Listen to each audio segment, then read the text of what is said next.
Waduh, tak punya nyali, ribuan warga Israel menolak perang, pilih kabur ke luar negeri di tengah seruan perang melawan Palestina.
Sejak dimulainya perang dengan Hamas, Israel meminta seluruh warga negaranya di berbagai belahan dunia untuk pulang dan berperang melawan Palestina. Hingga beberapa hari konflik ini, Israel terus digempur dan gempuran tak hanya datang dari Palestina. Hizbullah mendukung penuh serangan oleh Palestina dengan menggempur sejumlah bangunan militer Israel di perbatasan dengan Lebanon. Dikutip dari TV One, pasukan Palestina juga menembus dan menjebol pembatas yang dipasang Israel di tanah Palestina demi melindungi para pemukim Israel. Situasi pun seketika sangat kacau balau. Sejak pertempuran meletus, tercatat telah banyak korban jiwa dari meninggal dunia hingga luka-luka. Keadaan ini membuat warga Israel panik dan menyerbu bandara Ben Gurion untuk bisa keluar negeri. Di saat Israel justru mengundang warga negaranya di luar negeri untuk pulang dan berperang melawan Palestina, malah banyak ribuan orang Israel yang pergi dari negaranya. Pertempuran yang kembali meletus antara Hamas dan Israel membuat ratusan orang menjadi korban. Rasa duka memenuhi dada warga Palestina akibat serangan rudal dan serangan udara dari militer Israel di jalur Gaza. Menurut data Kementerian Kesehatan Palestina, sudah banyak anak-anak hingga perempuan menjadi korban dari balasan Israel. Sementara itu, militer Israel mencatat tentaranya telah banyak yang menjadi korban dan tewas dalam aksi melawan Hamas.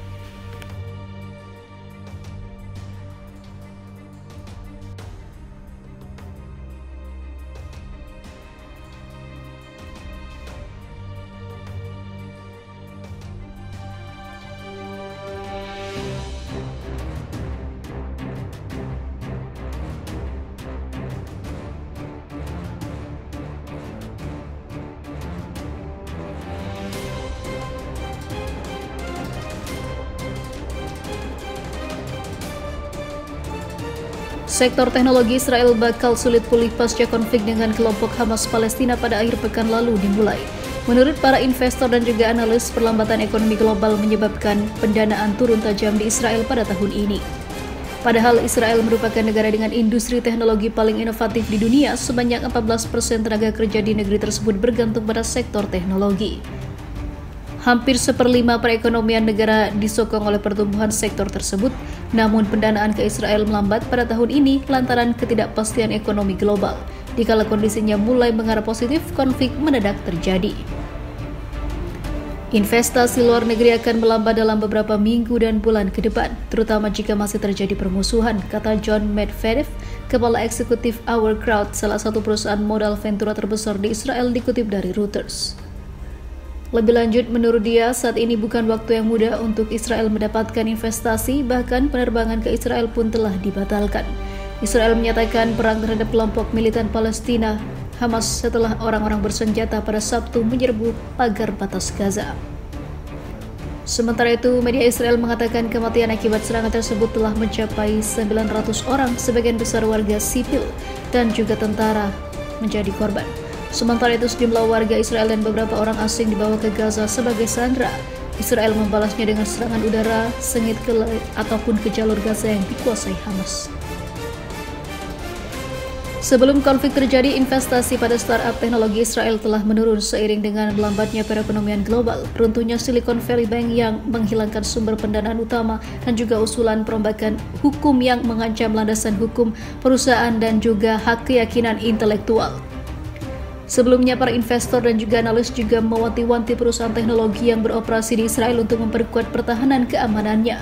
Mereka memprediksi akan terjadi disrupsi di sektor teknologi. Akibat konflik Hamas-Israel pecah, pada pekan lalu banyak operasional bisnis yang tutup. Mata uang Israel New Shekel jatuh ke level terendah dalam hampir 8 tahun terhadap dolar Amerika Serikat pada awal pekan ini. Serangan hacker ke Israel. Baru-baru ini dilaporkan kelompok hacker yang terkait dengan Rusia dilaporkan menyerang situs pemerintah dan juga media Israel. Kelompok hacker itu disebut bersekutu dengan militer Palestina Hamas yang melancarkan serangkaian serangan mematikan di negara tersebut pada akhir pekan ini.